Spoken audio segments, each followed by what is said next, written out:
Hello दोस्तों, welcome my YouTube channel. दोस्तों, आज आप सबके लेकर आए हैं यूपी त्रिपासी के लिए कंप्यूटर का प्रैक्टिस सेट। तो यदि आप जूनियर असिस्टेंट, एजीटीए या अन्य किसी एग्ज़ाम की तैयारी कर रहे हैं जिसमें कंप्यूटर आते हैं, तो ये सेशन आपके लिए बहुत इम्पॉर्टेंट होगा। दोस्तों, आपको बता दें कि इस टेस्ट में टोटल 20 क्वेश्चन हैं। कितने क्वेश्चन हैं? 20। सबसे पहले इसमें जो 10 क्वेश्चन है ना, मशीन लर्निंग से लिया गया, केवल 10, वो भी हार्ड क्वेश्चन जैसे आजकल आ रहा है। ठीक है।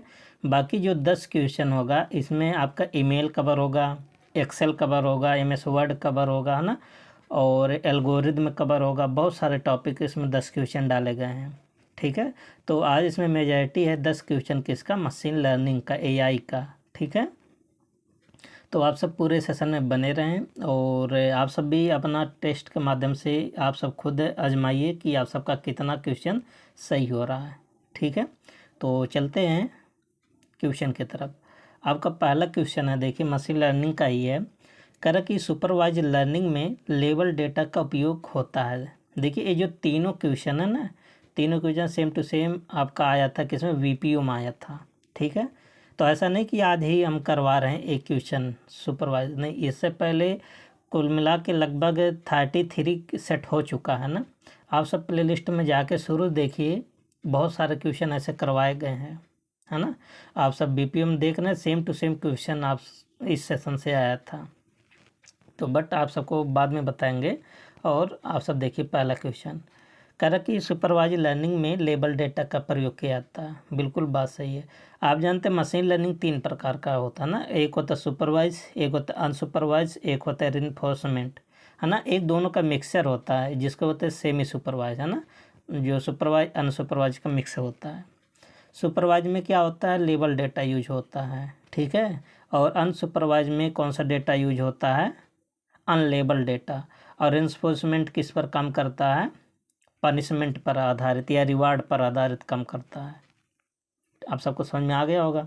तो पहला देखिए सही है, पहला आपका लेबल डेटा पर काम करता है सुपरवाइजर लर्निंग। ठीक है। और दूसरा क्या कह रहा है? एक मिनट, पेन चेंज कर लेते हैं। दूसरा कह रहा है कि अनसुपरवाइज लर्निंग का मुख्य उद्देश्य क्लासिफिकेशन होता है। ये बात आपका गलत है। ठीक है। अच्छा, जो सुपरवाइज लर्निंग का जो प्रकार होता है ना, एक होता है क्लासिफिकेशन, एक होता है रिग्रेशन। ये सुपरवाइज का है, ना कि अनसुपरवाइज का। ठीक है। और तीसरा कह रहा है कि रेन्फोर्समेंट लर्निंग में एजेंट को रिवार्ड और पनिशमेंट के आधार पर ट्रेन किया जाता है। एकदम बिल्कुल बात सही कह रहा है ना। तो रेन्फोर्समेंट अपने आप सीखता है पनिशमेंट और रिवार्ड पर, है ना। जैसे आप लूडो गेम खेलते हैं, चेस खेलते हैं ना, ये सब गेम इसी पर आधारित होता है। तो दूसरा आपका गलत है, पहला और तीसरा आपका क्या है? सही है। तो किस ऑप्शन पर है? सी ऑप्शन पर। ठीक है। तो दोस्तों, इस तरह से आप जब क्वेश्चन को सॉल्व करेंगे ना, तो आप सबको कॉन्फिडेंस आएगा। ठीक है। आगे थोड़ा हार्ड क्वेश्चन है, आप सब देखिएगा। ठीक। तो देखिए स्टेटमेंट, ये सब तो आप सबको बता चुके हैं ना। जो मेन बात है यही देखिए, अनसुपरवाइज लर्निंग में क्लस्टरिंग और पैटर्न डिटेक्शन होता है, ना कि क्लासिफिकेशन। क्लासिफिकेशन किसका होता है? सुपरवाइज का। और अनसुपरवाइज में क्या, कौन सा पार्ट होता है? मतलब इसके कौन कौन से प्रकार हैं? एक है क्लस्टरिंग, एक होता है डिटेक्शन, पैटर्न डिटेक्शन। ठीक है। क्वेश्चन नंबर 2, इसमें बोला कर कि ओवरफिटिंग तब होता है जब मॉडल ट्रेनिंग डेटा को बहुत अधिक सीख लेता है। बिल्कुल बात सही है। ओवरफिटिंग, आप सबको ओवरफिटिंग बहुत बार बताए हैं, बहुत लोग को तो एकदम याद हो गया होगा। ठीक है।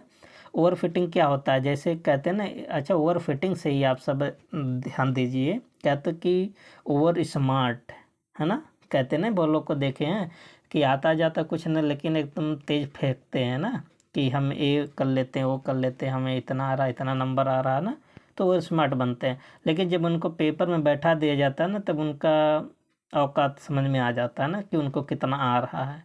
तो वही है कि ओवर फिटिंग, मतलब ओवर फिटिंग तब होता है जब बहुत ज़्यादा सीख लेता है, लेकिन जब काम करने की पारी आता है ना, तो काम ही नहीं कर पाता है। तो इसी को क्या बोलते हैं? ओवर फिटिंग बोलते हैं। ठीक है। क्वेश्चन नंबर 2 करा कि अंडर फिटिंग ऐसी एक ऐसी स्थिति है जब मॉडल डेटा के पैटर्न को समझ नहीं पाता है। क्या बात सही है? तो ये भी बात सही है, ठीक है। दूसरा भी बात सही है कि अंडर फिटिंग तब होता है जब मॉडल डेटा पैटर्न को समझ नहीं पाता। कह रहा कि रेगुलाइजेशन ओवर फिटिंग को बढ़ाता है। क्या बात सही है? नहीं, जो रेगुलाइजेशन है ना, ओवर फिटिंग को कम करता है। क्या करता है? कम करता है। तो यहाँ पर तीसरा स्टेटमेंट गलत है, पहला और दूसरा क्या हो जाएगा? सही हो जाएगा, ठीक है। तो पहला दूसरा स्टेटमेंट नंबर 1 में लिखा है, तो इसका करेक्ट ऑप्शन हो जाएगा ऑप्शन ए, ठीक है। देखिए, रेगुलाइजेशन का उद्देश्य है ओवर फिटिंग को कम करना, ना कि ओवर फिटिंग को बढ़ाना, ठीक। क्वेश्चन नंबर 3 बहुत इम्पोर्टेंट है। देखिए, कह रहा है कि डिसीजन ट्री सुपरवाइज लर्निंग में प्रयोग किया जाता है। बात सही है। कह रहा कि के मीन्स एक अनसुपरवाइज एल्गोरिदम है। ये भी बात सही है। के मीन्स किसके अंतर्गत आता है? अनसुपरवाइज एल्गोरिदम के, है ना। जैसे कि क्लस्टरिंग, के मीन्स, है ना, ये सब अनसुपरवाइज एल्गोरिदम है। और कह रहा कि नैव बायस केवल रिग्रेशन के लिए प्रयोग किया जाता है, उपयोग किया जाता है। नहीं, ये बात एकदम गलत है। तो नैव बायस का प्रयोग केवल रिग्रेशन में उपयोग नहीं किया जाता है ना। तो देखिए, पहला दूसरा सही था और तीसरा क्या है? गलत। तो यहाँ पर भी क्या हो जाएगा? ए आपका ऑप्शन सही हो जाएगा, ठीक है। तो 1 2 सही है। आप सब यहाँ देख सकते हैं कि नैव बायस क्लासिफिकेशन के लिए उपयोग होता है। किसके लिए? क्लासिफिकेशन। आप कह सकते हैं सुपरवाइज लर्निंग, ठीक है, क्योंकि ये उसी का पार्ट है। रिग्रेशन किस में होता है? रिग्रेशन के लिए नहीं, बल्कि ये रिग्रेशन में इसका प्रयोग नहीं किया जाता है, ठीक है। अगला क्वेश्चन क्या है? कह रहा कि ग्रेडियंट डिसेंट एक ऑप्टिमाइजेशन एल्गोरिदम है। बिल्कुल बात सही है। ग्रेडियंट डिसेंट क्या है? एक ऑप्टिमाइजेशन एल्गोरिदम। देखिए दोस्तों, आपके पेपर में ना अभी जो पीछे 10-12 सेट हुआ है, मतलब पेपर, उसमें एल्गोरिदम से क्वेश्चन लगभग पीछे आता ही था, बहुत पूछता था। जैसे बहुत तो फेसबुक का एल्गोरिदम पूछ लिया था, ठीक है। तो एल्गोरिदम आपको पढ़ना है, बहुत इम्पोर्टेंट है। एल्गोरिदम क्या होता है? स्टेप बाय स्टेप प्रोसेस को ही क्या बोलते हैं? एल्गोरिदम बोलते हैं, ठीक है। कह रहा कि लर्निंग रेट अधिक होने पर कन्वर्जेंस तेज हो जाता है, ठीक है। और कह रहा कि लो लर्निंग रेट से मॉडल ओवरशूट करता है, ठीक है। तो लर्निंग रेट अधिक होने से कन्वर्जेंस क्या हो जाता है? तेज होता है। ये तो बात सही है। फिर कह रहा है कि लर्निंग रेट से मॉडल ओवरशूट करता है, ये नहीं करता ओवरशूट, ठीक है। तो यहाँ पर भी क्या हो जाएगा? 1 2 सही हो जाएगा और तीसरा स्टेटमेंट क्या है? गलत है। तो देख सकते हैं कि लो लर्निंग रेट में ओवरशूटिंग नहीं होता है, बल्कि कन्वर्जेंस धीमा हो जाता है, ठीक है। तो दोस्तों, आप सब देख रहे हैं कि क्वेश्चन का लेवल क्या है। अगर आपको दोस्तों क्वेश्चन कठिन लग रहा है तो ऐसा नहीं कि आप सब स्किप कर दें वीडियो को, नहीं, आप सब देखिए। ज़्यादा बड़ा नहीं होगा वीडियो, ज़्यादा से ज़्यादा 20 मिनट 25 मिनट का होगा। आप सब इसके PDF के लिए एक बार वीडियो देखिए और टेलीग्राम पर जुड़ जाइए, वहाँ पर PDF है, उसको रिवाइज कर लीजिए। क्योंकि आजकल का जो पेपर का स्तर है ना, आप सब जानते ही हैं, बताने की ज़रूरत नहीं है। यही सब देखिए, आप सबको 1 नंबर से आगे कर देगा यही सब क्वेश्चन, ठीक है। करा कि कन्फ्यूजन मैट्रिक्स का उपयोग क्लासिफिकेशन मॉडल के प्रदर्शन को मापने के लिए किया जाता है। बात सही है, ठीक है। प्रिसीजन और रिकॉल रिग्रेशन परफॉर्मेंस मैट्रिक्स है। नहीं, ये परफॉर्मेंस मैट्रिक्स नहीं होता है, ठीक है। करा कि F1 स्कोर प्रिसीजन और रिकॉल हार्मोनिक मीन्स है। ये भी बात सही है। तो देखिए, कुछ लैंग्वेज ऐसे हैं, कुछ एल्गोरिदम ऐसे जो आपको याद करना है सेम टू सेम, ठीक है।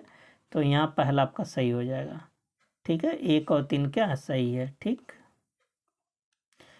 क्वेश्चन नंबर 6 देखिए, बहुत इंपॉर्टेंट है। करके मॉडल कम्प्लेक्सिटी बढ़ाने से बायस घटता है और वेरिएंस बढ़ता है। क्या बात सही है? कर कि bias variance trade off model tuning में महत्वपूर्ण भूमिका निभाता है, सही है।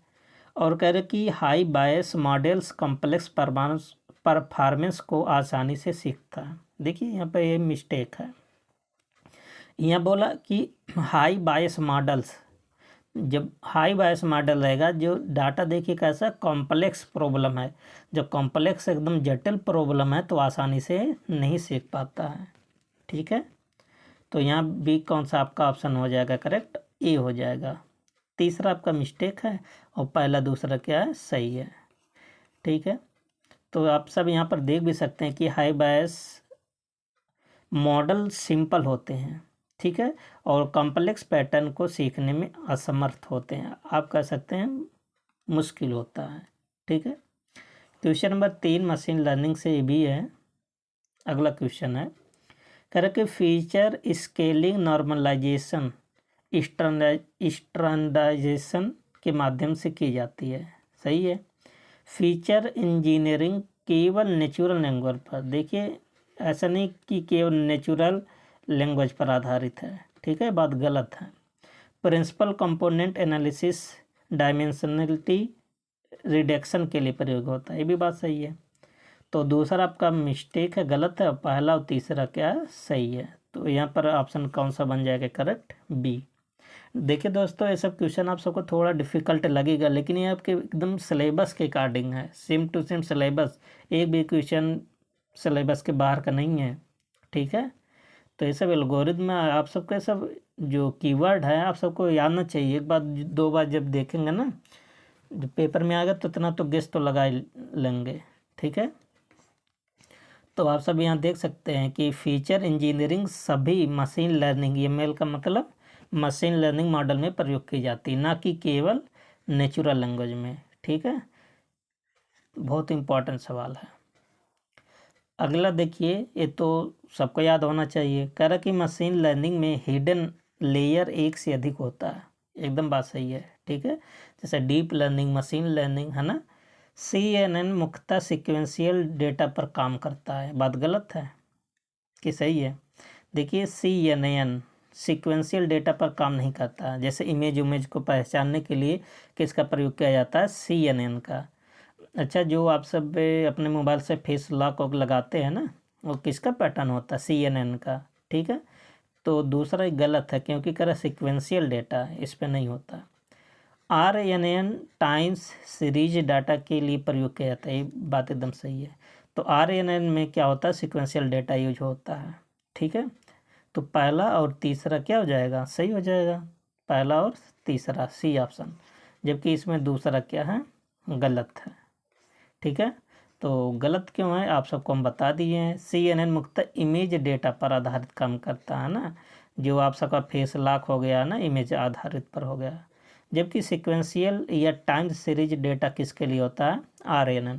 अच्छा, CNN RNN क्या होता है, ये सब आप सबको बहुत बार बता चुके हैं ना। तो आप सब जो है प्ले लिस्ट में जाइए, देखिए, शुरू से देख लीजिए, ज़्यादा आपका बड़ा वीडियो नहीं होगा, सब ज़्यादा 20 मिनट 25 मिनट का सब वीडियो है ना। और कम समय में ज़्यादा क्वेश्चन इसमें आप सबका कवर कर दे रहे हैं, और बहुत अच्छे से, बहुत अच्छे लेवल का, ठीक है। कह रहा कि L1 रेगुलाइजेशन को सैलोस भी कहा जाता है। देखिए ऐसा अगर पेपर में आ जाएगा ना तो बहुत लोग छोड़ कर आ जाएंगे। L2 रेगुलाइजेशन में एब्सोल्यूट वैल्यू पेनल्टीज प्रयोग किया जाता है। जो पेनल्टी होता है ना, क्या एब्सोल्यूट होता, नहीं, एब्सोल्यूट नहीं होता, स्क्वायर वैल्यू होता है, ठीक है, ये बात गलत है। और ड्रॉप आउट न्यूरल नेटवर्क को रेगुलाइज करने की तकनीक है, ये तो बात एकदम सही है, ठीक है। तो 1 और 3 सही हो जाएगा, तो ऑप्शन क्या बन जाएगा, पहला। बस समझ में आया। L2 जो रेगुलाइजेशन है स्क्वायर वैल्यू के लिए प्रयोग होता है, ठीक है। तो आप सब यहाँ देख सकते हैं कि L2 रेगुलाइजेशन में स्क्वायर पेनल्टीज प्रयोग किया जाता है, ना कि एब्सोल्यूट वैल्यू, ठीक है। आगे देखिए, जो पहले क्वेश्चन आपसे पूछा गया था, है ना, KNN मतलब के नियरेस्ट नेबर्स, है ना, पूरा नाम याद कर लीजिएगा। लेजी लर्निंग एल्गोरिथम है, बिल्कुल बात सही है, ठीक है, पहला स्टेटमेंट एकदम सही है। दूसरा कह रहा है कि SVM का उद्देश्य मैक्सिमम मार्जिन क्लासीफायर बनाना होता है। ये भी एकदम बात सही है। KNN में ट्रेनिंग के समय कंप्यूटेशन होता है, ऐसा नहीं होता है। ठीक है, तो तीसरा स्टेटमेंट गलत और पहला और दूसरा क्या हो जाएगा, सही। ठीक है, देखिए KNN में कंप्यूटेशन प्रेडिक्शन के समय होता है, न कि ट्रेनिंग के समय। कंप्यूटेशन कब होता है, जब प्रेडिक्शन होगा तब, ट्रेनिंग के समय नहीं होता है। ठीक है, तो वैसे छोटा छोटा मिस्टेक आप सबसे क्वेश्चन में पूछा जाता है। ठीक है, और जब आप सब एकदम नहीं पढ़े रहेंगे तो आप सबको कठिन लगेगा ही। अब देखिए 10 क्वेश्चन आप सबका कंप्लीट हुआ, जो कि किस था, सब मशीन लर्निंग से था, है ना, क्योंकि यहीं से सब स्टूडेंट को डर लगता है, मशीन लर्निंग से ही। जाहिर सी बात है, और सही टॉपिक ही है ना। अब जाहिर सी बात है कि अगर यूपी ट्रिपल सी तैयारी करें तो मुश्किल है कि कोई कंप्यूटर साइंस से पढ़कर आया होगा, है ना। आ सकते हैं भी 2-4 लोग, है ना, ऐसा नहीं कहा जा सकता। अब देखिए जो 10 क्वेश्चन इसके बाद मिलेगा, सब मिक्सचर मिलेगा, एक्सेल, है ना, आप सबको पहले बता चुके हैं। ठीक है, पहला क्वेश्चन क्या है, देखिए कह रहा कि वी लुकअप केवल ऊर्ध्वाधर के रूप में डाटा को खोजता है। देखिए लुकअप 2 प्रकार का होता है ना, आप कह सकते हैं 3 प्रकार का। एक होता है एक्स लुकअप, एक होता है वी लुकअप, एक होता है एच लुकअप। वी का मतलब तो वर्टिकल, वर्टिकल मतलब ऊपर नीचे, हर वैसे ऊपर नीचे दिखेगा। ठीक है, एच लुकअप मतलब हॉरिजॉन्टल, जो ऐसे क्षैतिज में देखेगा। और एक्स लुकअप क्या होता है, जो दोनों देखेगा, वी और एच दोनों, मतलब किसी में खोज सकता है, वर्टिकल में भी खोज सकता है और हॉरिजॉन्टल में। ये देखिए ये आपको आया था आपके VPO में, और आप सब जाके जो मैराथन लिए थे पहले 6.5 घंटा का, देखिए एक्स लुकअप उसके बारे में बताए थे, और वही same to same question X lookup वाला आप सबके VPO में पूछा गया था। ठीक है, तो बहुत सारा क्वेश्चन VPO में आया था, और जो मंडी सचिव था उसमें सेम टू सेम क्वेश्चन फंसा था क्वेश्चन। ठीक है, आप सबको दिखाए भी थे, बट देखिए तो वी लुकअप किसके लिए, तो केवल ऊर्ध्वाधर के लिए, तो बिल्कुल बात सही है। कह रहा कि इफ़ एरर फंक्शन का प्रयोग एरर वैल्यूज को छुपाने के लिए किया जाता है, ये भी बात सही है ना। ये देखिए बहुत इंपॉर्टेंट है, कॉन्कनेट फंक्शन 2 या 2 से अधिक सेल को जोड़ने के लिए किया जाता है, मर्ज करने के लिए। क्या बात सही है, ये बात देखिए एकदम गलत है, बहुत इंपॉर्टेंट है कॉन्कनेट फंक्शन। देखिए अगर हम कह दें कि एक एग्जांपल अगर आप सबको बता दें, चलिए ठीक है, तो अगर हम लिख दें राम और सीता, ठीक है, तो कॉन्कनेट फंक्शन क्या करेगा ना, दोनों को मर्ज कर देगा, दोनों को जोड़ देगा। तो ऐसे पास पास से लिख देगा राम सीता। ठीक है, तो कॉन्कनेट फंक्शन क्या कहता है, 2 शब्दों को आपस में क्या कर देता है, जोड़ देता है, ना कि 2 सेल को जोड़ता है। ठीक है, तो आप सबको समझ में आ गया होगा। तो इसका ऑप्शन क्या हो जाएगा, 1 हो जाएगा। 1 और 2 सही है, तीसरा आपका क्या है, गलत है। ठीक है, तो कॉन्कनेट फंक्शन टेक्स्ट को जोड़ता है, जो कि आपको बता दिए हैं। ठीक है, और सेल को जोड़ने के लिए, मर्ज करने के लिए किसका प्रयोग किया जाता है, मर्ज और सेंटर होता है। ठीक है, MS वर्ड से क्वेश्चन ये है, तो आप सब देख रहे हैं कि मेल मर्ज फीचर का प्रयोग या उपयोग करके एक ही डॉक्यूमेंट को कई रिसीवर्स के लिए कस्टमाइज करने में किया जाता है। बिल्कुल बात सही है। MS वर्ड में एक होता है मेल मर्ज ना, तो इसका प्रयोग बहुत अच्छा है, सबको ईमेल कर सकते हैं। ट्रैक चेंज विकल्प को डॉक्यूमेंट में हुए बदलाव को देखे जा सकते, बहुत इंपॉर्टेंट होता है ट्रैक चेंज, ये भी पूछा गया क्वेश्चन आप सबसे। और कई बार आप सबको शुरू से जो 30 सेट हुआ, 30 सेट में कई बार ये आप सबको बता चुके हैं। ठीक है, देखिए ट्रैक चेंज क्या होता है। मान लेते हैं आप कोई MS वर्ड में कोई डॉक्यूमेंट बना के छोड़ दिए, ठीक है, बना के मान लेते चल गए कहीं, है ना, फिर मान लेते हैं कोई दूसरा पर्सन आया और इसमें कोई छेड़छाड़ कर दिया, बदलाव कर दिया ना, और वो भी बदलाव करके चला गया। फिर जब आप आएँ तो आपको क्या पता चलेगा इसमें कोई बदलाव हुआ है ना। तो जैसे आप सब एक जो मूवी था, जो आमिर खान का था मूवी, जो उसके टेक्स्ट में बदलाव कर दिया गया था, 3 इडियट था, कौन सा मूवी था जो आमिर खान का था, नहीं 3 इडियट नहीं था, आप सब बताइए कौन सा था। उसमें जो लेक्चर देता है ना तो उल्टा सीधा देने लगता है। तो यही होता है ट्रैक चेंज जो होता है ना, कि आप सबको पता चल जाएगा कि इसमें कोई बदलाव किया है कि नहीं किया है। ठीक है, जैसे मान लेते ट्रैक चेंज पर जब आप लगाएंगे तो आप सबको पता चल जाएगा कि कौन इसमें कहाँ चेंज किया है, बहुत इम्पोर्टेंट है। ठीक है, तो पहला तो आपका सही था, दूसरा भी सही है। ठीक है, तीसरा करा कि वर्ड आर्ट का प्रयोग डॉक्यूमेंट में एनिमेशन जोड़ने के लिए किया जाता है। ऐसा नहीं होता, एनिमेशन नहीं, वर्ड आर्ट आप सबका डिजाइन जैसे ऐसे लिखा रहेगा, है ना, एकदम पूरा एकदम डिजाइन से ऐसे बना रहेगा, है ना, ऐसे। ठीक, तो इसमें एनिमेशन नहीं होता, तो तीसरा गलत हो जाएगा, पहला और दूसरा क्या हो जाएगा, सही। ठीक है, तो पहला और दूसरा क्या हो जाएगा, सही हो जाएगा। देखिए, वर्ड आर्ट का प्रयोग आकर्षक टेक्स्ट स्टाइल के लिए होता है, ना कि एनिमेशन के लिए। एमएस एक्सेल से क्वेश्चन है, देखिए pivot table large data set को सारांश करने के लिए क्या था, बिल्कुल बात सही, समराइज करने के लिए क्या जाता है। जैसे बहुत सारा अगर बड़ा जो डेटा है ना, तो उसको पाइवट टेबल के माध्यम से, जैसे आप सब टेबल ऐसे जानते हैं ना ऐसे, तो इसके माध्यम से डेटा को क्या किया जाता है, समराइज किया जा सकता है। पहले तो सही है। कह कि काउंट इफ फंक्शन केवल संख्यात्मक मान को गिनता है। काउंट इफ, देखिए कंडीशन लग गया ना, नहीं, केवल संख्या के मान को नहीं गिनता है, इसमें टेक्स्ट को भी गिन लेता है। किसको, टेक्स्ट भी, जैसे ABCD हो गया ना, तो दूसरा आपका क्या हो जाएगा, गलत हो जाएगा। ठीक है, और तीसरा स्टेटमेंट क्या है, कह रहा है कि फ्रीज पेन्स का प्रयोग करके रो और कॉलम को स्क्रॉल करते समय स्थिर रखने के लिए किया था, बहुत इंपॉर्टेंट है फ्रीज। ठीक है, तो पहला और तीसरा क्या हो जाएगा, सही हो जाएगा। ऑप्शन क्या बन जाएगा, करेक्ट, सी। तो इसमें तो आप सब तो अधिकांश क्वेश्चन सही कर रहे होंगे ना। काउंट इफ नंबर और टेक्स्ट दोनों को काउंट करता है। ठीक है, बहुत इंपॉर्टेंट है। MS वर्ड से क्वेश्चन है, कर कि control plus shift plus N command normal style लागू करने के लिए होता है, बिल्कुल सही है। और पेज ओरिएंटेशन को आप लेआउट टैब में बदल सकते हैं, जैसे बात है। जो पेज ओरिएंटेशन होता कहाँ होता है, पेज लेआउट में होता है, भी बात सही है। कर कि हेडर और फुटर को केवल प्रिंट प्रीव्यू में जोड़ा जा सकता नहीं। आप जानते हेडर जो फुटर होता है ना, किस टाइम में होता है, इंसर्ट टाइम में होता है। कहाँ पर होता है, इंसर्ट में, तो ये आपका गलत हो जाएगा। और पहला और दूसरा क्या बन जाएगा, सही, तो ए ऑप्शन बन जाएगा।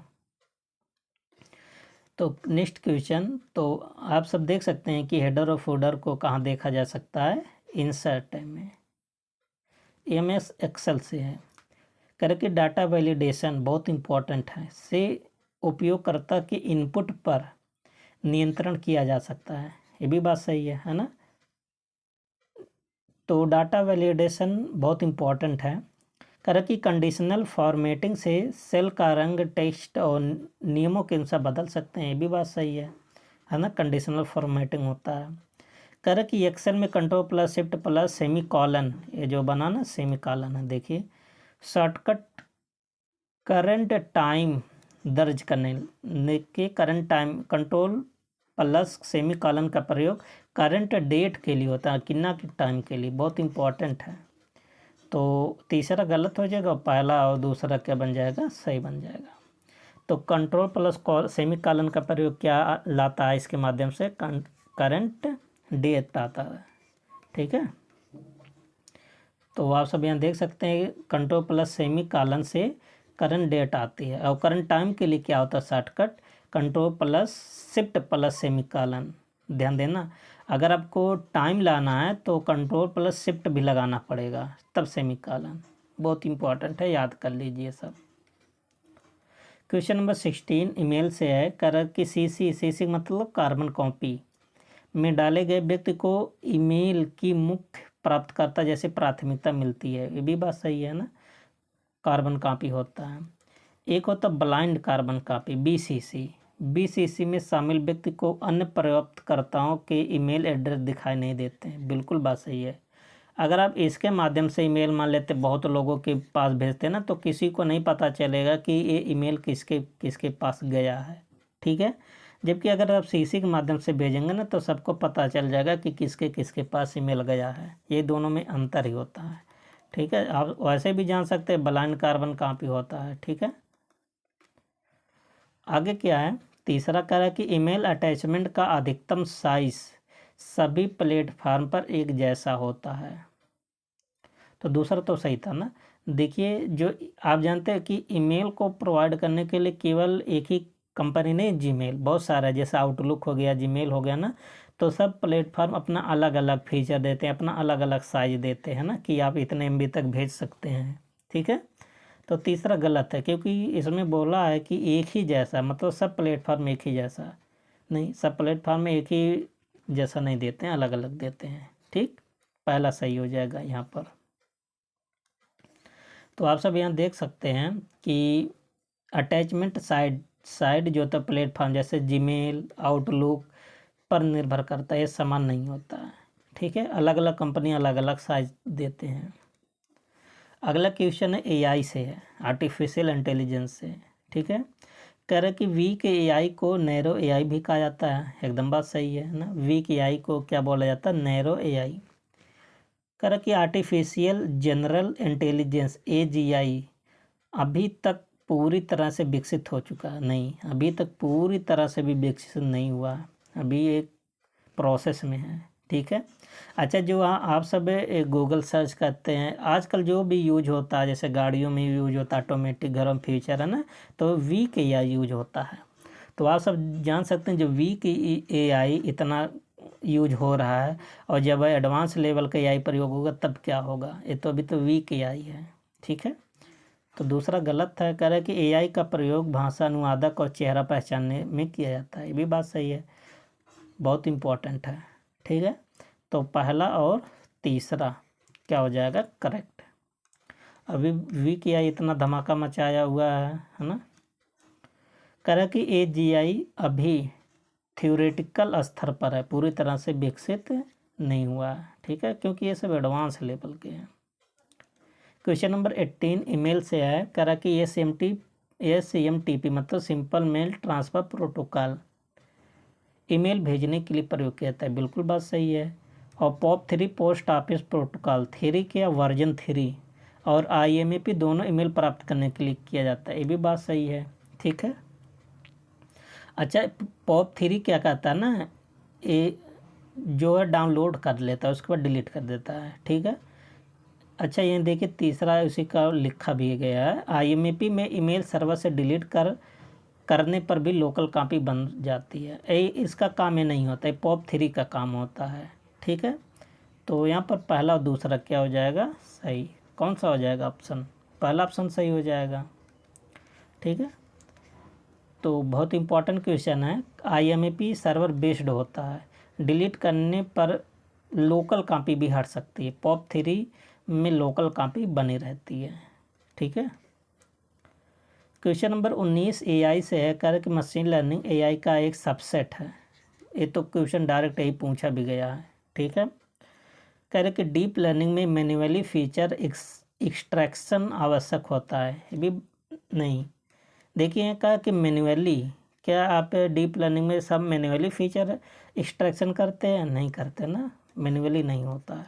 ठीक है, NLP मतलब नेचुरल लैंग्वेज प्रोग्राम का प्रयोग का उद्देश्य मशीन द्वारा मानव भाषा को समझने और उत्पन्न करना है। भी बात सही है, तो पहला और तीसरा क्या हो जाएगा, सही। तो ऑप्शन क्या बन जाएगा, सी। ठीक है, तो आप सब यहाँ देख सकते हैं कि डीप लर्निंग में फीचर्स अपने आप एक्सट्रैक्ट होते हैं और मैन्युअली एक्सट्रैक्शन की आवश्यकता नहीं होती है ना। और आज का लास्ट क्वेश्चन है, क्वेश्चन नंबर 20, करे कि AI आधारित चैटबॉट प्री डिफाइंड स्क्रिप्ट पर काम करते हैं। ऐसा नहीं होता, प्री डिफाइंड स्क्रिप्ट पर काम करते हैं। ठीक है, करे कि generative AI text, image, video आदि को कंटेंट बना सकते हैं। ये भी बात सही है, जैसे आप ऑनलाइन में बनवा सकते हैं ना, जैसे चैट GPT हो गया, ग्रोक हो गया ना, ऐसे बना सकते हैं वीडियो, AI फोटो। AI को इथिकल और बायस फ्री बनाना एक बड़ा चुनौती भी है। ये भी बात सही है ना। तो जाहिर सी बात है, AI आजकल देख रहे हैं बहुत सारा दुरुपयोग भी होता है ना। तो पहला और तीसरा क्या बन जाएगा, सही, तो सी ऑप्शन हो जाएगा। ठीक है, तो दोस्तों आप सब देख सकते हैं कि 20 क्वेश्चन आप सबका कंप्लीट हुआ। बहुत कम समय में दोस्तों कंप्लीट करते हैं, और आप सब विश्वास कीजिए, जैसे बीपीओ, मंडी सचिव या इसके बाद जो स्टोर कीपर वाले में क्वेश्चन डायरेक्ट क्वेश्चन फंसे हैं। ठीक है, तो बहुत सारे स्टूडेंट जुड़े हैं, है ना। तो आप सब भी जो प्लेलिस्ट है, प्लेलिस्ट में जाकर वीडियो को सब देखें और अपनी तैयारी को बेहतर बना सकते हैं। ठीक है, और आपको एक सूचना है कि यदि आप आगामी किसी भी एग्ज़ाम की तैयारी कर रहे हैं, यूपी त्रिपल के लिए हम केवल बता रहे हैं। ठीक है, यूपी त्रिपल एग्ज़ाम के नोट्स के लिए, तो यदि आप यूपी जीके, ठीक है, यदि आप जीके और कंप्यूटर का नोट्स चाहते हैं तो आप सब डिस्क्रिप्शन बॉक्स चेक कर सकते हैं, या यूट्यूब के होम पेज पर जाएंगे, वहाँ पर मोबाइल नंबर होगा। ठीक है, आप सब मैसेज करके नोट्स प्राप्त कर सकते हैं, और उस नोट्स में आप सबको सारी डिटेल्स आप सबको मिल जाएगा, है ना। और नोट्स बहुत इम्पोर्टेंट, बहुत डीप तक नोट्स आपका है। ठीक है, लगभग 500 पेज का रहेगा ये। ठीक, बाकी अधिक जानकारी के लिए आप सब संपर्क कर सकते हैं नोट्स के लिए। ओके, मिलते हैं नेक्स्ट वीडियो में, तब तक के लिए best of luck, thank you, take care.